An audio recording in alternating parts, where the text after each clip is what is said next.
Hello listeners! Sana ay mag-enjoy kayo sa kwento natin ngayong araw. Kung magugustuhan ninyo ang aming content, huwag kalimutang i-like, i-share, at i-subscribe ang aming channel.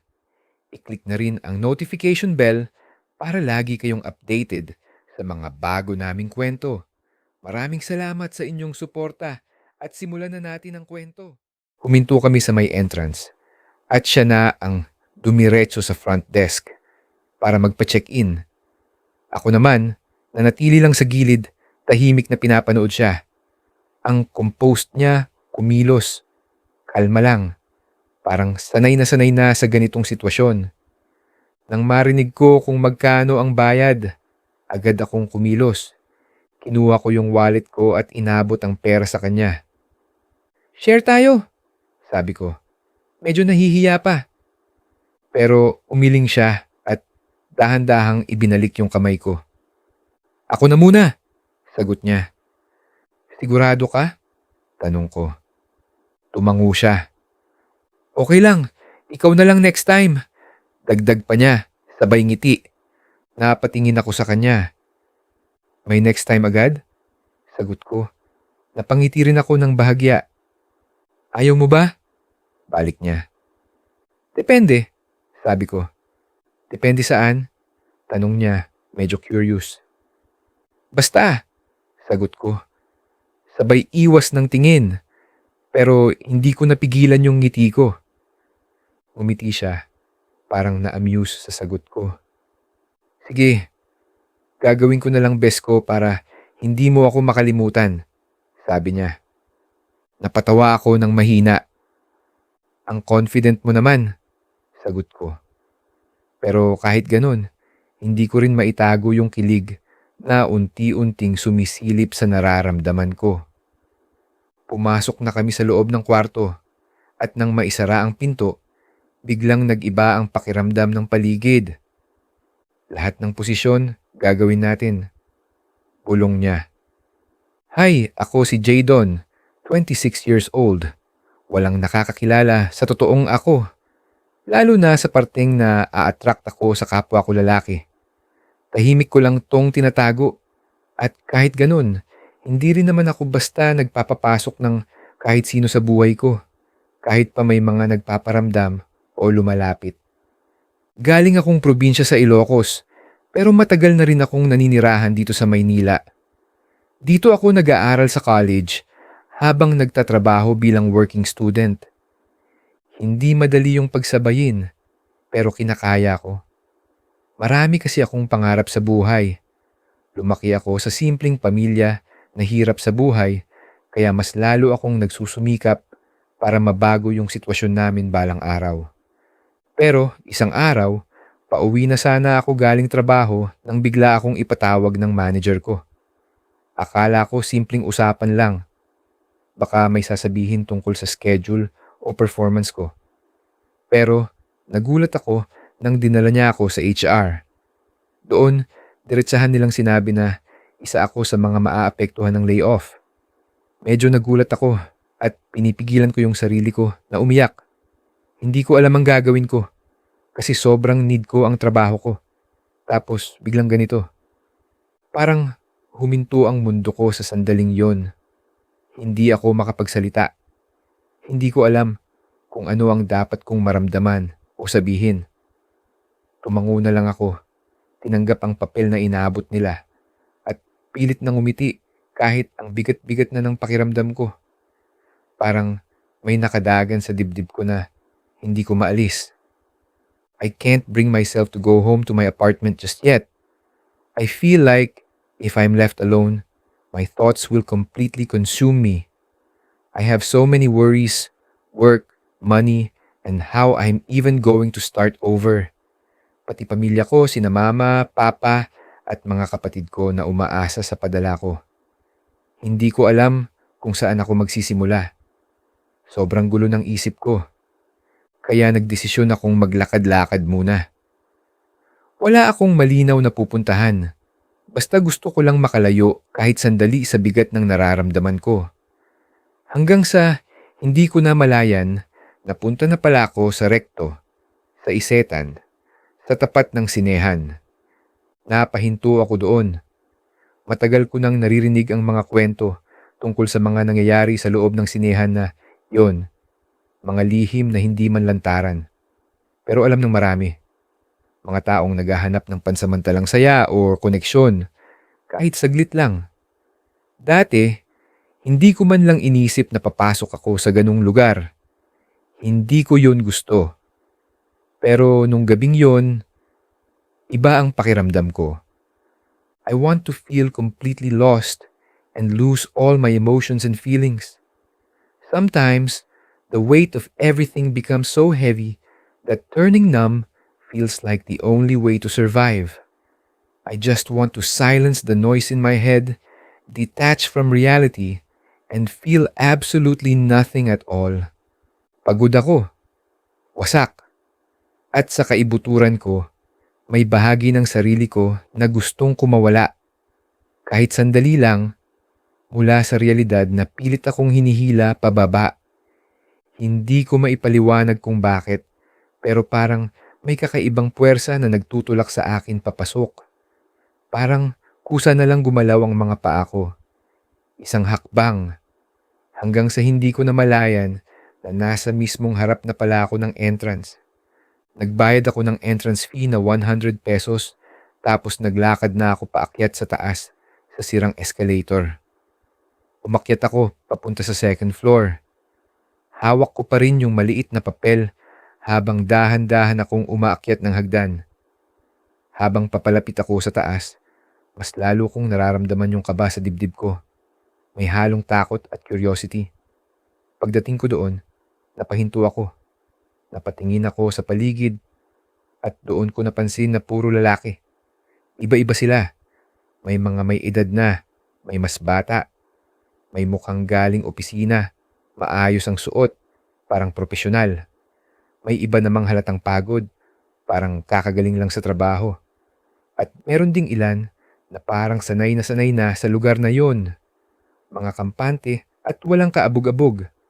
Magkakaiba man sila ng itsura, edad at kilos, parang pare-pareho lang ang dahilan kung bakit sila naroon. May mga pumapasok at lumalabas ng sinehan. Yung iba nagmamadali, parang may hinahabol. Yung iba naman nakatayo lang, nagmamasid, parang may hinihintay na mangyari. May mga naglalakad ng mabagal, parang may hinahanap o umaasang may makasalubong. Napansin ko rin na sobrang daming labas-pasok sa loob ng banyo.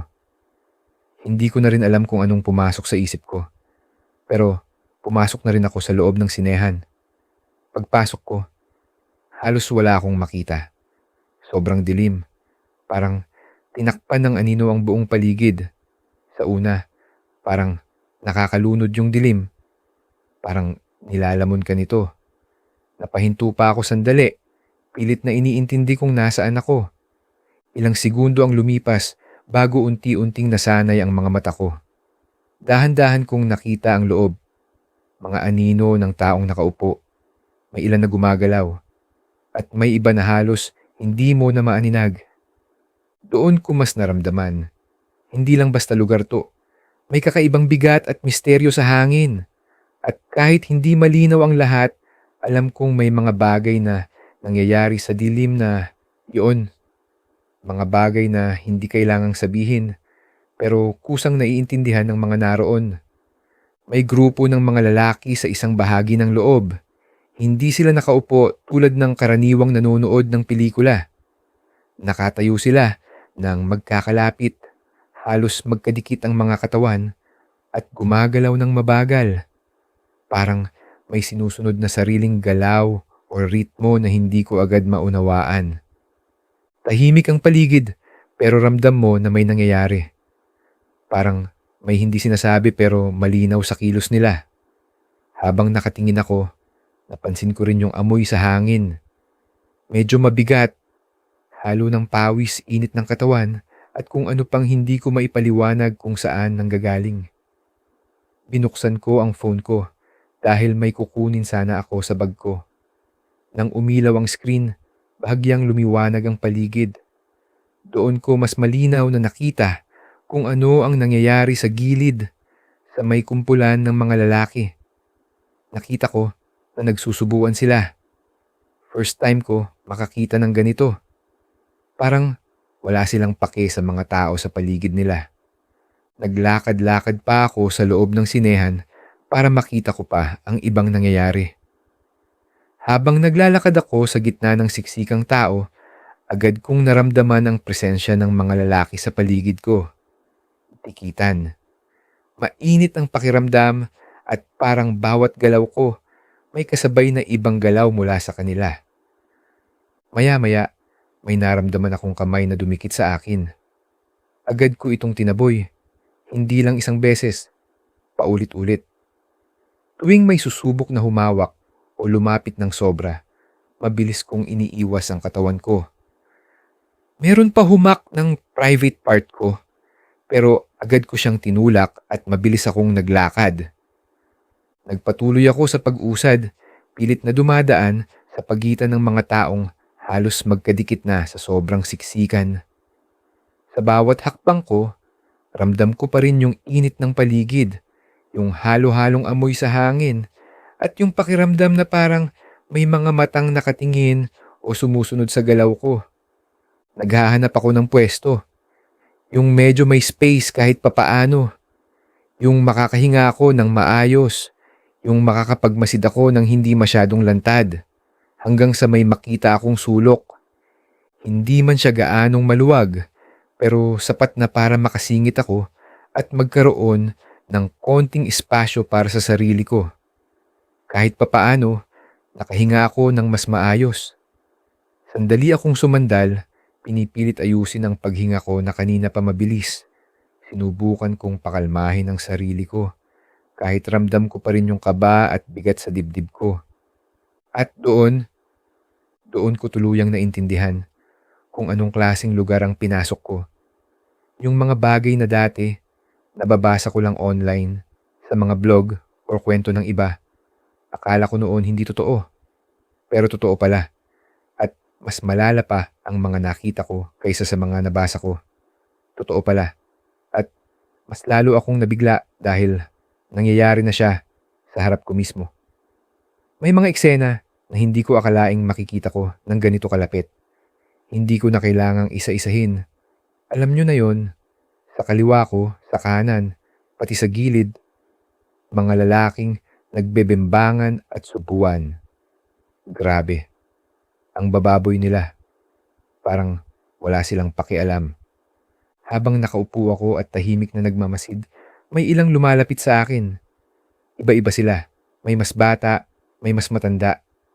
May iba na diretsong tumitingin sa mata ko. Parang may gustong ipahiwatig. Pero isa-isa ko silang iniiwasan. Hindi ko rin maipaliwanag kung bakit ako napunta sa lugar na to. Pero malinaw sa akin ang isang bagay. Hindi ibig sabihin na nandito ako. Sasabay na rin ako sa ginagawa nila. Hindi porke nasa ganitong sitwasyon ako, papayag na ako sa kahit ano. May hangganan pa rin ako at pinipili kong panindigan yon kahit sa gitna ng lahat ng nangyayari. Pero nag-e-enjoy ako na panuurin silang lahat na nagsusubuan. Lumabas muna ako sandali para magbanyo. Pakiramdam ko kailangan kong makalayo kahit saglit. Makahinga kahit konti mula sa siksikan at sa mabigat na pakiramdam sa loob. Pero kahit sa loob ng CR, maraming lalaki ang nakaabang. Pagpasok ko pa lang, may mga lalaki na rin na nandoon, nakatambay lang sa loob. Hindi pa rin nawawala yung pakiramdam na hindi ka nag-iisa. Parang kahit saan ka pumunta, may kasunod ka.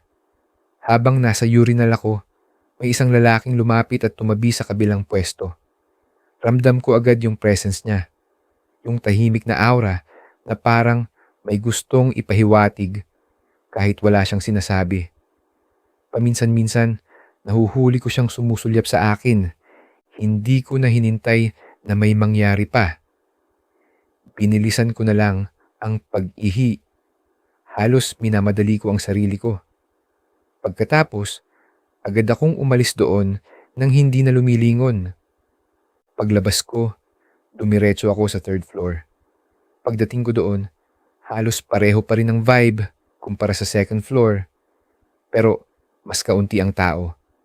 Hindi na ganun kasikip. Kahit papaano, may konting luwag. May space para makagalaw ng mas maayos at makahinga ng hindi masyadong naiipit. Mas tahimik ang lugar kumpara sa ibaba. Walang masyadong ingay.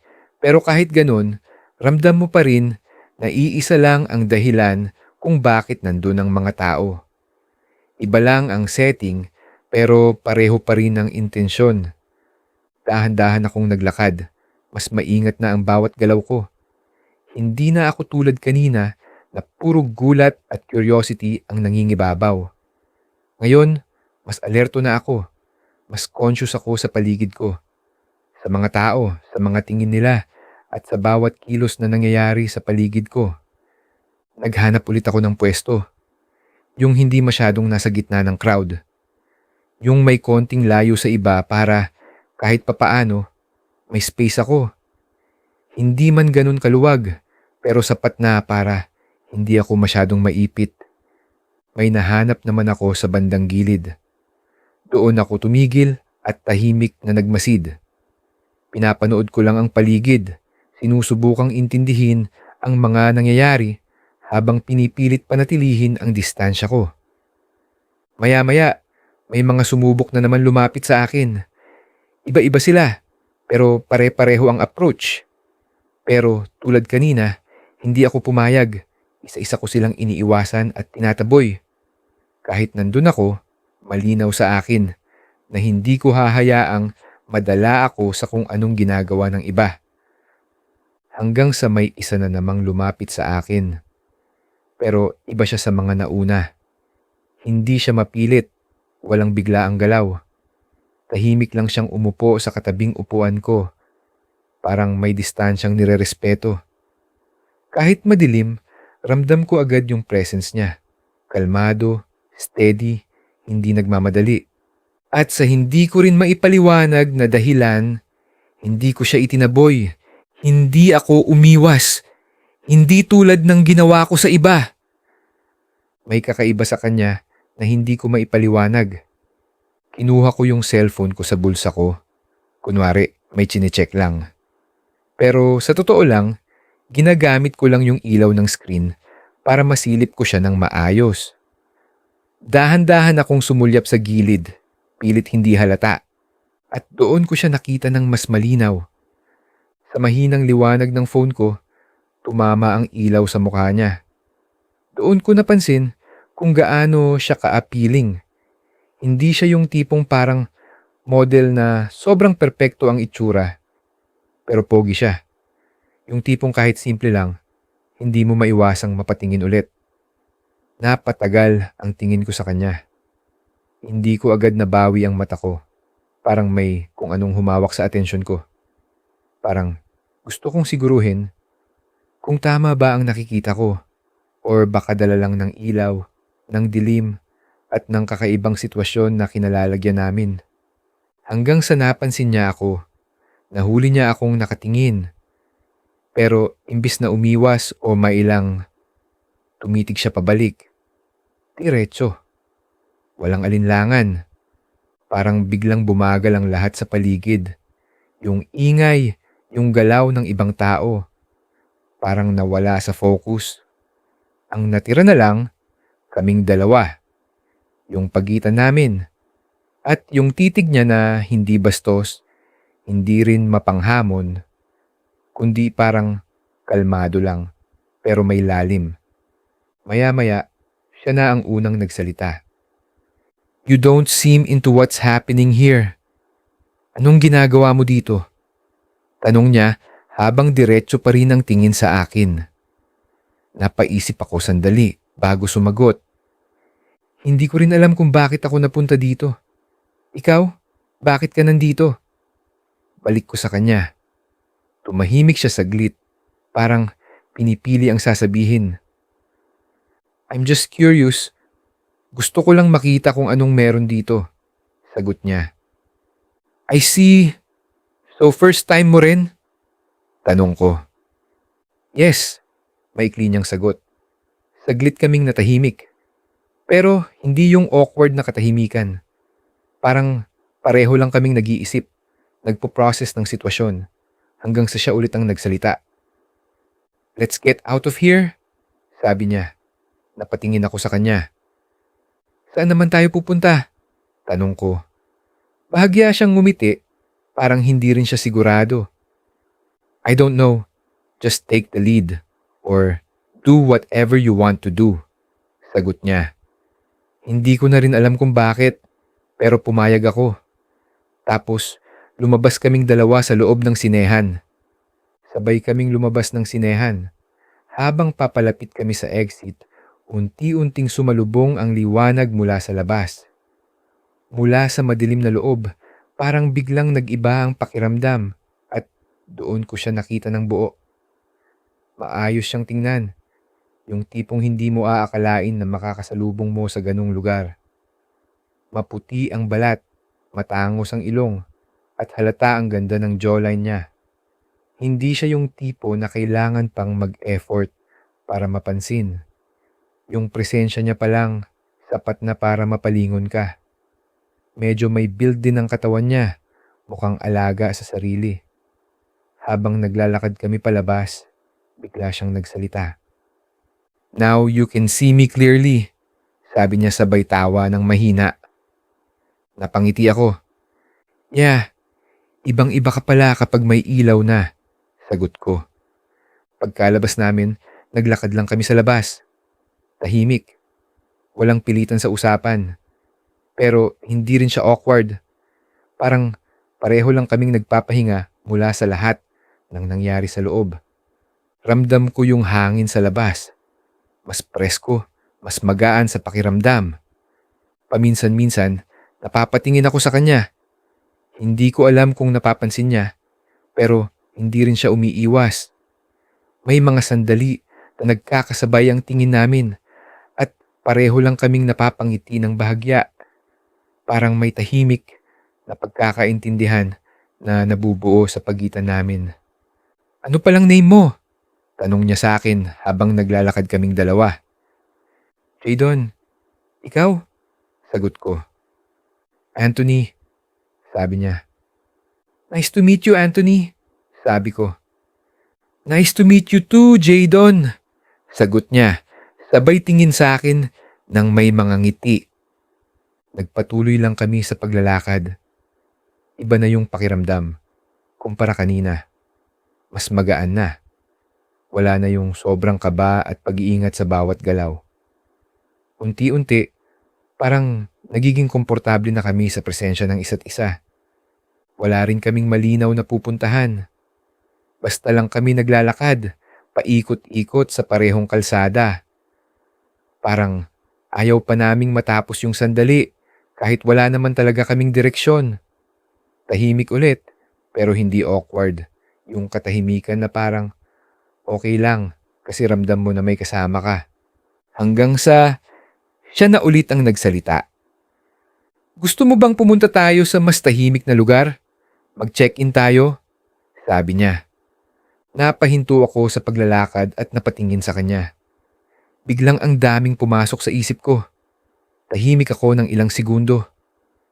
I know what he wants to do, and I want to feel the intimacy and pleasure. I want to forget the pain and disappointment I felt from losing my job. It feels like a piece of me was taken away, and the weight of failing my family is becoming too much to handle. I just want to erase this hurt and find a way to breathe again. Tapos, sumagot ako. "Sige ba? Check-in tayo," sagot ko. Pagkasabi ko nun, parang ako rin yung nagulat sa sarili ko. Hindi ko inaasahan na ganun kadali akong papayag. Pero sa loob ko, parang may parte na gustong sumubok. Gustong alamin kung saan pahahantong to. Losing my job has left me with nothing but pain and deep disappointment. Knowing how many people depend on me makes the failure feel twice as heavy. So ngayong gabi, gusto ko makaramdam ng sarap at bimbang. "Sigurado ka? Wala namang pilitan," sabi niya. "I'm sure," sagot ko. Nagpatuloy ulit kami sa paglalakad, pero ngayon may malinaw na kaming pupuntahan. Iba na rin yung pakiramdam ko. Mas magaan ang bawat hakbang, kahit may konting kaba pa rin sa loob ko. Hindi ko man alam kung saan eksaktong lugar ang pupuntahan namin, hindi na ako nag-atubiling sumunod sa kanya. Maya-maya, nakarating kami sa isang hotel. Huminto kami sa may entrance at siya na ang dumiretso sa front desk para magpa-check-in. Ako naman, nanatili lang sa gilid, tahimik na pinapanood siya. Ang composed niya, kumilos, kalma lang. Parang sanay na sa ganitong sitwasyon. Nang marinig ko kung magkano ang bayad, agad akong kumilos. Kinuha ko yung wallet ko at inabot ang pera sa kanya. Share tayo, sabi ko. Medyo nahihiya pa. Pero umiling siya at dahan-dahang ibinalik yung kamay ko. Ako na muna, sagot niya. Sigurado ka? Tanong ko. Tumango siya. Okay lang, ikaw na lang next time. Dagdag pa niya, sabay ngiti. Napatingin ako sa kanya. May next time agad? Sagot ko. Napangiti rin ako ng bahagya. Ayaw mo ba? Balik niya. Depende, sabi ko. Depende saan? Tanong niya, medyo curious. Basta, sagot ko. Sabay iwas ng tingin, pero hindi ko napigilan yung ngiti ko. Ngumiti siya, parang na-amuse sa sagot ko. Sige, gagawin ko na lang best ko para hindi mo ako makalimutan, sabi niya. Napatawa ako ng mahina. Ang confident mo naman, sagot ko. Pero kahit ganon, hindi ko rin maitago yung kilig na unti-unting sumisilip sa nararamdaman ko. Pumasok na kami sa loob ng kwarto at nang maisara ang pinto, biglang nag-iba ang pakiramdam ng paligid. Lahat ng posisyon, gagawin natin. Bulong niya. Sira ka, sagot ko na medyo natatawa. First time mo ba sa lalaki? Tanong niya. Hindi naman, sagot ko. Nakailan ka na lalaki? Tanong niya. Anong klaseng tanong yan? Baliw, sagot ko. Gusto ko lang malaman, sabi niya. Hindi ko alam, sagot ko. Tapos, bigla siyang natahimik. Pareho kaming tahimik na. Wala na yung ingay sa labas. Wala na yung gulo at siksikan na pinanggalingan namin. Parang naiwan lahat yon sa labas ng pintong kakasara lang. Kaming dalawa na lang ang natira sa loob. At doon ko mas napansin ang sarili ko. Ang bilis ng tibok ng dibdib ko. Tapos, nagsalita siya. Okay ka lang? Tanong niya. Oo, okay lang naman ako. Sagot ko. Baka nagbago na yung isip mo. Kung ayaw mong ituloy, okay lang naman sa akin. Sabi niya. Hindi, gusto ko. Sagot ko. Kinakabahan ako, oo. Pero kasabay nun, may halong excitement na hindi ko rin maipaliwanag. Parang halo-halong emosyon na sabay-sabay kong nararamdaman. Humiga kami sa kama at nagsimulang magkwentuhan tungkol sa kung ano-ano lang. Mga random na bagay, simpleng usapan na parang pampagaan ng loob. Magkatabi kami, parehong nakatingin sa kisame habang nagsasalita. Hindi pa rin kami magkadikit. May maliit na espasyo pa sa pagitan namin, parang may konting pag-aalinlangan pa na hindi pa tuluyang nawawala. Tahimik ang buong kwarto, pero hindi nakakailang nakatahimikan. Puno ito ng mga salitang dahan-dahang lumalabas, mga kwentong kusa na lang naming na ibabahagi sa isa't isa. Habang tumatagal, parang mas nagiging komportable kami. Mas gumagaan ang pakiramdam kahit ramdam pa rin yung kakaibang tensyon sa hangin. Hanggang sa bigla siyang nagsalita. Ano usually ginagawa mo kapag hindi ka okay? Bigla niyang tanong. Napaisip ako sandali bago sumagot. Kinukulong ko lang sarili ko sa kwarto. O kaya lumalabas ako mag-isa Naglalakad-lakad kahit saan. Hindi ako masyadong nakikipag-usap, sabi ko. Tahimik siyang nakinig, tapos ngumiti ng konti. Ako naman, nawawala, sagot niya. As in literal, nagda-drive lang ako, kahit saan mapunta. Wala talagang plano. Napangiti ako ng bahagya. Parang ganun din ako, sabi ko. Pagkasabi ko nun, napatingin siya sa akin. Hindi ko agad maintindihan kung bakit nag-iba yung paraan ng pagtitig niya. Mas tumagal, mas naging malalim. May seriousness, pero hindi nakakailang o nakakatakot. Parang may gusto siyang sabihin na hindi niya pa binibitawan. Hanggang sa nagsalita siya. Ang pula ng labi mo. Ang sarap halikan, sabi niya. Parang biglang uminit yung pakiramdam ko. Hindi naman bago sa akin yung ganung compliment. May mga nagsabi na rin dati. Hindi niya inaalis yung tingin niya sa akin at hindi ko rin magawang umiwas. Saglit pa siyang nanahimik tapos nagsalita ulit. Pwede ba kitang halikan? Mahinahon niyang tanong. Pwede, sagot ko. Tapos dahan-dahan niyang dinikit ang labi niya sa labi ko. Ilang minuto pa. Ang sarap niyang humalik. Iba sa pakiramda. Yung feeling sobrang passionate. Pwede, mahina akong sagot. Dahan-dahan siyang lumapit hanggang sa magdikit ang mga labi namin. Sa una, maingat lang. Parang sinusubok pa namin ang isa't isa. Pero habang tumatagal, unti-unti itong naging mas totoo, mas ramdam. Hindi ko namalayan kung gaano katagal yon. Para bang huminto sandali ang oras. Ang sarap niyang humalik. Iba sa pakiramdam. Hindi lang basta simpleng halik. May lalim, may init at may kakaibang lambing na hindi ko maipaliwanag. Ilang sandali pa, tumigil kami sa paghalik sa isa't isa tapos nagsalita siya. Ang sarap ng labi mo. Nakaka-addict, sabi niya. Baliw, sagot ko. Parang araw-araw gusto kong tikman, yung halik mo, sabi niya. Baka nga ito na yung last na pagkikita natin eh. Baka kakalimutan mo din ako kapag meron nang nangyari sa atin na dalawa, sagot ko. Hindi ako ganun. Kapag trip ko yung isang tao, hindi ko kinakalimutan, sagot niya. So trip mo ako?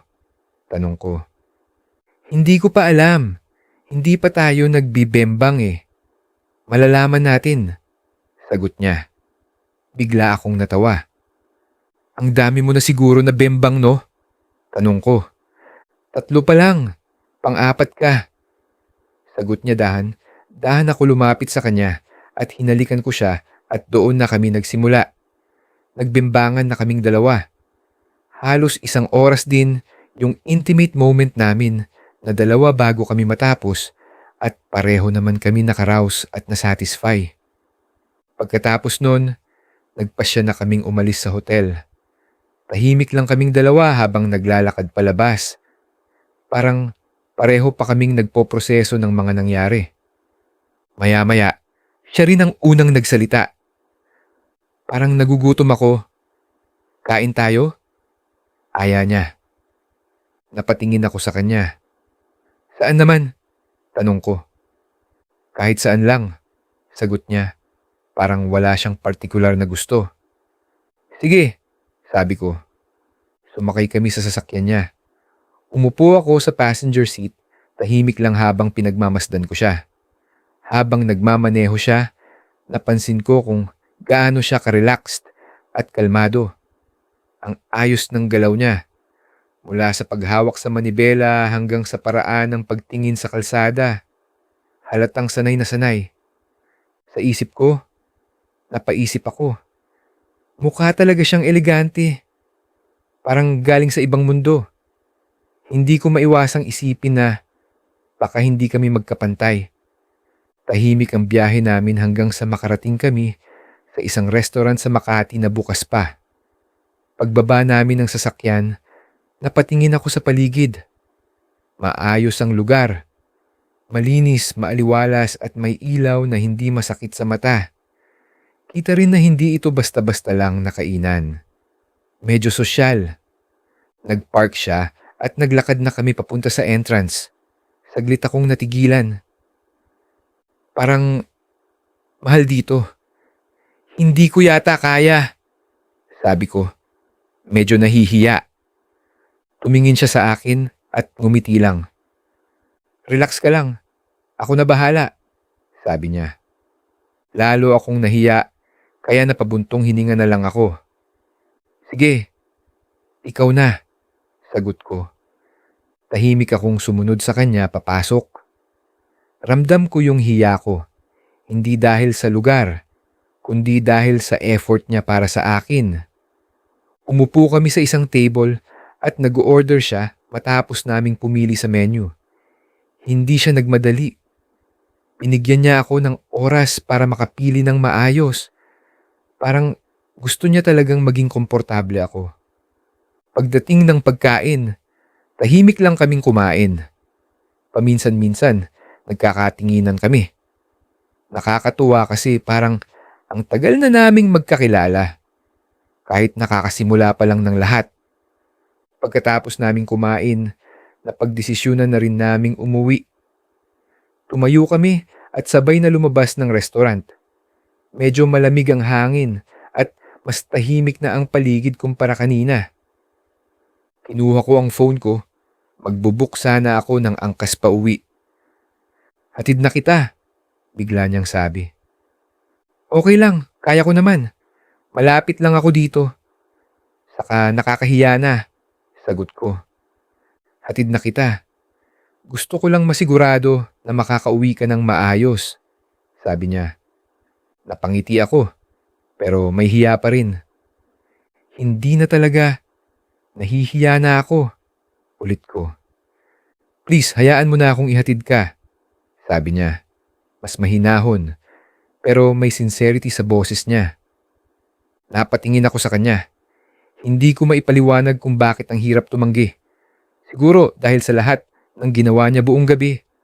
Or baka dahil gusto ko rin na mas tumagal pa kahit kaunti yung oras namin. Huminga ako ng malalim bago sumagot. Sige na nga, sabi ko. Sumakay ulit kami sa kotse niya. Tahimik ang biyahe, pero hindi awkward. Parang pareho lang kaming pagod, pero ayaw pa naming matapos agad yung gabi. Pagdating namin sa street kung saan ako nakatira, bumaba na ako. Thank you, sabi ko. You're welcome. Sana nag-enjoy ka, sagot niya. Napatawa ako. Oo naman, sobra, sabi ko. So, may next time pa? Tanong niya.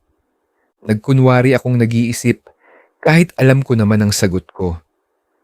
Okay lang, sabi ko. Pwede ko bang makuha number mo or social media mo? Dagdag niya. Napaisip ako sandali. Hindi ako yung tipo na basta nagbibigay ng contact lalo na sa taong kakakilala ko pa lang. Pero iba siya. Hindi ko man maipaliwanag. May tiwala akong naramdaman. Kinuha ko ang phone niya at nilagay ko ang number ko. Habang ginagawa ko yon, ramdam ko yung tingin niya. Tahimik lang, hinihintay akong matapos. Pagkatapos, ngumiti ako ng bahagya.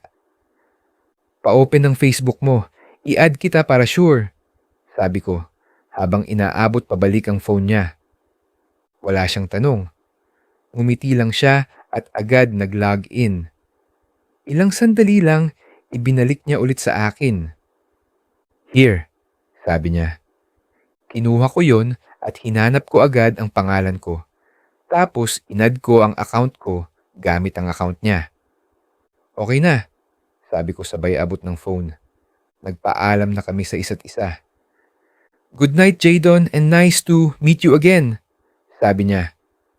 Good night, Anthony, sagot ko. May kasamang ngiti. Dahan-dahan akong pumasok sa apartment ko.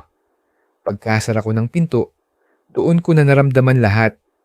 Yung pagod, yung dami ng nangyari, At yung kakaibang saya na hindi ko maipaliwanag. Kinuha ko agad ang phone ko. Pagtingin ko, may message na siya. Napangiti ako ng kusa habang binabasa yon. Sana nag-enjoy ka sa akin. Message niya. Napailing ako sabay reply. Baliw ka, sagot ko. Pero nasarapan ka ba sa akin? Tanong niya sa chat. Sakto lang, sagot ko. Free ka ba ulit next week? Tanong niya. Next week na agad? Tanong ko. Oo, namiss ko na agad yung halik mo eh, sagot niya. Huwag mo masyado hanap-hanapin, sagot ko. Hindi ko napansin kung gaano na pala katagal kaming nag-uusap. Tuloy-tuloy lang yung chat namin hanggang sa hindi ko na namalayan na nakatulog na ako. Pagod na rin siguro ako. Ang daming nangyari sa akin buong araw. Sunod-sunod na emosyon, mga bagong experience, at kung ano-ano pang iniisip. Pero kahit ganun, kailangan ko pa ring bumangon kinabukasan. Maaga akong gigising para maghanap ng trabaho. Hindi ako pwedeng tumigil o magpahinga ng matagal. May mga taong umaasa sa akin, lalo na yung mga magulang ko. At hindi rin nawawala yung mga bayarin na kailangan kong harapin. Kaya kahit gusto ko pang magpahinga, alam kong kailangan ko ulit magpatuloy kinabukasan. Para sa mga curious kung ano yung nakita ko sa Isetan Recto, nasa sa inyo na kung gusto ninyo itong puntahan at makita mismo.